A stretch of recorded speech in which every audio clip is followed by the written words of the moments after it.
Hello everyone, চলো আজ তোমাদের নিয়ে যাব কলকাতার জীবন্ত কালী মন্দিরে। হ্যাঁ, মা শ্যামসুন্দরীর কাছে।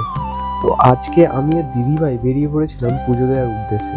প্রথমেই তো ডায়মন্ড হারবার থেকে আমরা শিয়ালদা লোকাল ধরে চলে যাই শিয়ালদা স্টেশনে। আর ট্রেন থেকে নেমে আমরা লোকেশনে সার্চ করি ডি আর কার্তিক বোস স্ট্রিট রোড।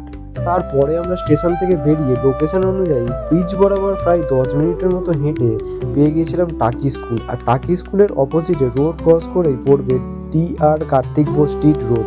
আর ওই রাস্তা ধরেই 2 থেকে 3 মিনিট হাঁটলেই পড়বে মায়ের মন্দির। মন্দিরে ঢোকা মাত্রই আলাদা একটা এনার্জি ফিল হচ্ছিল। এই ফার্স্ট টাইম মাকে নিজের চোখে দর্শন করব। আর মায়ের মুখটা যে এতটাই মিষ্টি, যত দামি ক্যামেরা আনা হোক না কেন, সামনে না দেখলে ছবির দ্বারা সেটিকে জাস্টিফাই করা সম্ভব নয়।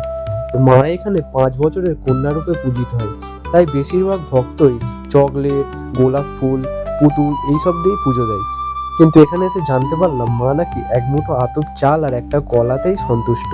তাই মনে ভক্তি নিয়ে মায়ের সামনে এসে দাঁড়ালেই নাকি মা সবার ডাকে সাড়া দেয়। তারপর মায়ের কাছে পুষ্পাঞ্জলি দেওয়া শেষ হতেই শুরু হলো মায়ের আরতি। সে এক অপরূপ মুহূর্ত, যা ফোনে ভিডিও করে হয়তো সত্যিই অনুভব করানো সম্ভব নয়। অবশেষে মায়ের পুজো সম্পন্ন হলো, আর পুজো সম্পন্ন করে আমরা চলে গিয়েছিলাম ভোগের লাইনে। তো চলো, আমাদের পুজো দেওয়া কমপ্লিট। একদম এখন আমরা এখন ভোগের লাইনে দাঁড়িয়ে আছি। তারপর মায়ের প্রসাদ খেয়ে বাড়ি ফেরার তারাই চলে গেলাম ট্রেন ধরতে। আমরা ট্রেন মিস করেছি। এরপর আমাদের যে ডায়মন্ড হারবারের যে লোকাল ট্রেন রয়েছে সেটা রয়েছে প্রায় 1 ঘন্টা পরে।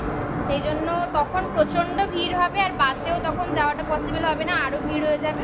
সেই জন্য আমরা ওখানে ওয়েট না করে এখন চলে এসেছি শিয়ালদা মেট্রো স্টেশনে। এখানে মেট্রোর জন্য ওয়েট করছি। এখান থেকে যাবো স্প্ল্যানেড, তারপর ওখান থেকে বাসে করে বাড়ি। তারপরে মেট্রো করে চলে গেলাম স্প্ল্যানেড, আর স্প্ল্যানেড থেকে তো বাস ধরে সোজা বাড়ির দিকে রওনা দিলাম। আর তারপরে তো আমি আর দিদিভাই গল্প করতে করতে চলে এসেছিলাম বাড়ি। আর আজ সারাদিনটা তো খুবই ভালো কেটেছিল। তো চলো, এখানে ভিডিওটা শেষ করছি। আবার দেখা হবে নতুন কোনো ভিডিওতে। টাটা।